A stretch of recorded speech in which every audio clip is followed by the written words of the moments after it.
অধ্যাপক ইউনূস বলছেন বাংলাদেশের সাথে ভারতের সম্পর্ক খুবই ভালো, কিন্তু বাস্তব চিত্র কিংবা গণমাধ্যম থেকে শুরু করে অন্যান্য বিষয়ে আমরা দেখছি যে দুই দেশের সম্পর্কের কিছুটা পতন কিন্তু হয়েছে আওয়ামী লীগ সরকার পতনের পর থেকে। তো এখন মুশকিল হচ্ছে যে যেহেতু আমাদের গত যে সরকার ছিল সেই সরকারকে ভারত একদম মানে মানে ভীষণভাবে সমর্থন করেছে এবং তাকে আশ্রয় দিয়েছে। এই সরকারের সাথে তারা ঠিক সম্পর্ক স্থাপন করতে তারা উৎসাহী ছিল না।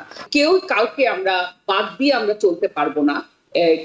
এবং ইন্ডিয়ার তো বাংলাদেশের মানে অনেক ধরনের আমাদের চুক্তি আছে, সেই চুক্তিগুলো কি হবে, সেগুলো আবার সেগুলোকে মানে কি কি শর্ত আরোপ করা হবে। বাংলাদেশের সঙ্গে তার সম্পর্কের উন্নয়ন করতে হবে এবং সেজন্য একমাত্র পথ হলো যে not a party oriented foreign policy.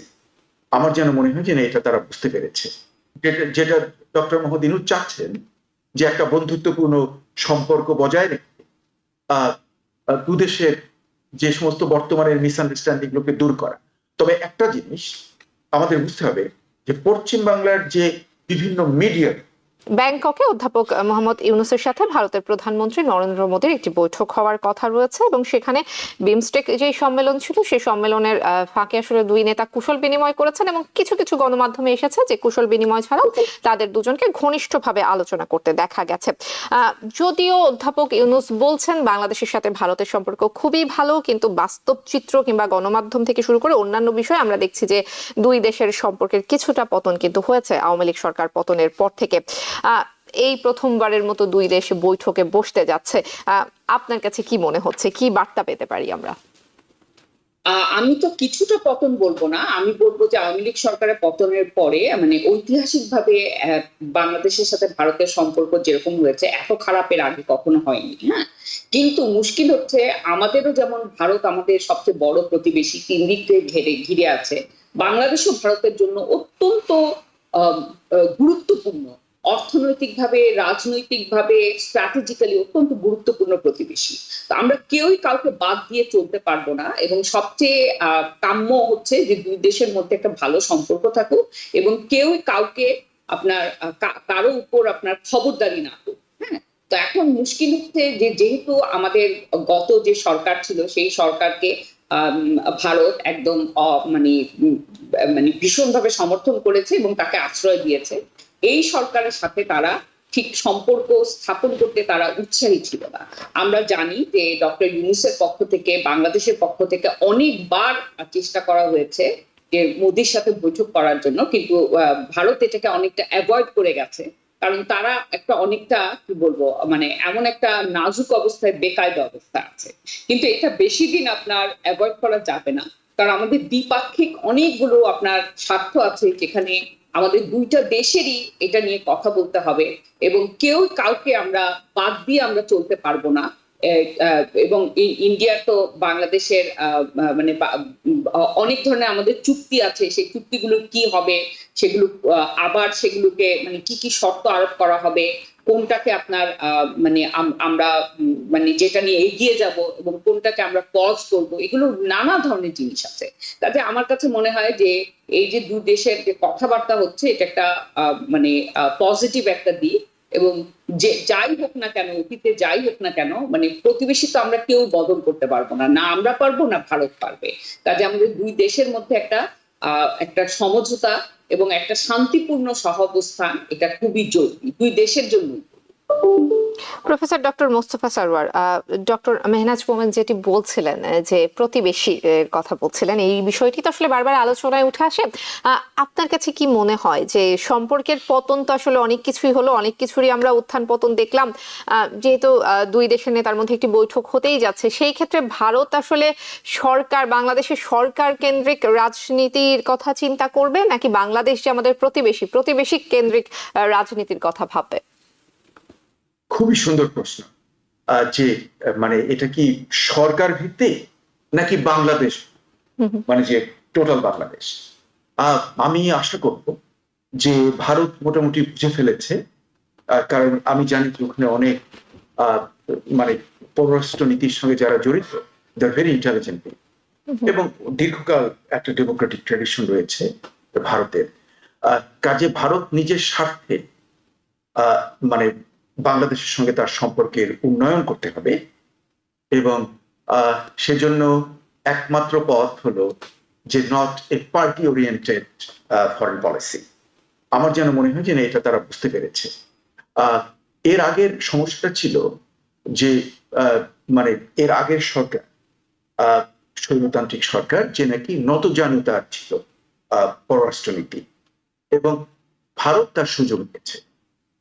কিন্তু আমরা ভারতের সঙ্গে যে বর্তমান সরকার মনে হচ্ছে ডক্টর ইউনূসের যে সমস্ত আমি স্টেটমেন্ট শুনেছি, তার যে বিবৃতি শুনেছি, তাতে মনে হচ্ছে যে উনি কোনো ঝগড়া বিবাদে যেতে চাচ্ছেন না। উনি চাচ্ছেন একটা শান্তিপ্রিয় সুসম্পর্ক বজায় রাখা, কিন্তু আমাদের যেগুলো দাবি, যেগুলো সঠিক হিস্সা, সেগুলোকে উনি নিয়ে নেওয়ার চেষ্টা করবেন। যেমন ধরুন, মানে ওনার যদিও টেনিউর খুব কম, নির্বাচন হয়ে গেলে তো উনি চলে যাবেন, কিন্তু এর মধ্যে উনি যদি কিছুটা পারেন যে নদী, যে সমস্ত নদী দুই দেশ থেকে প্রবাহিত হয় এবং পরবর্তী পর্যায়ে এরা বঙ্গোপসাগরে এসে পড়ে আমাদের ভেতর থেকে, সেই সমস্ত নদীগুলো যে পানি বন্ধ, এ ব্যাপারে যদি একটা সঠিক উনি করতে পারেন নির্বাচনের আগে, ওনার যাওয়ার আগে, তাহলে সেটা কিন্তু বাংলাদেশের জন্য দারুণ মঙ্গল হবে।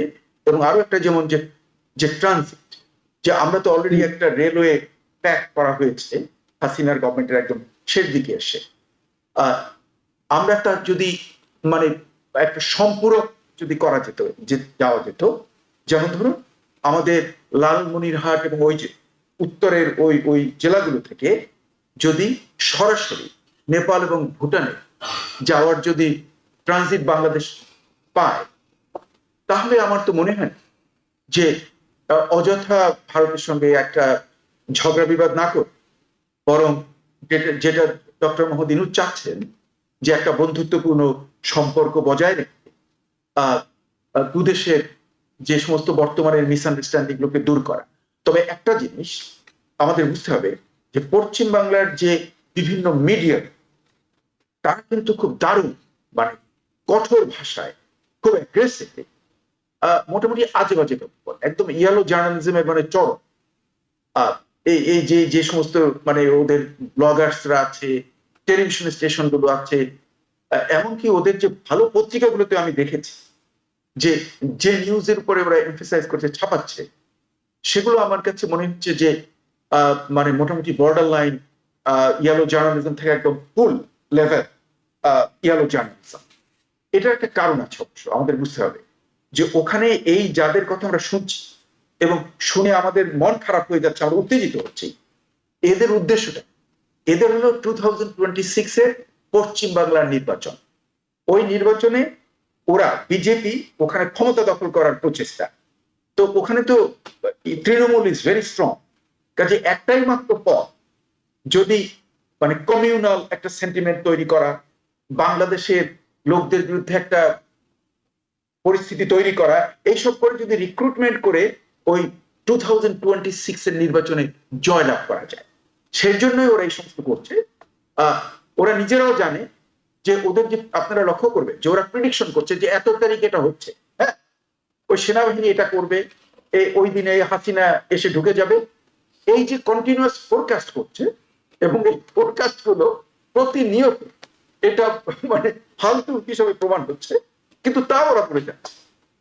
মানে আমার মনে হয় যে লজ্জা শরমে, মানে আমি ইয়েলো জার্নালিজম আগে দেখেছি, কিন্তু এই যে লজ্জা বিবর্জিত এমনি একটা ইয়েলো জার্নালিজম, এটা একটা এন্টারটেনমেন্টের পার্ট। আপনি দেখবেন যে ওদের মধ্যে একজন আছে, সে দৌড়ে যায়, তারপর একটা লাভ দেয়, হ্যাঁ, ইত্যাদি ইত্যাদি, মানে এমন ক্যারিকেচার করে মনে হয় যেন একটা ক্লাব।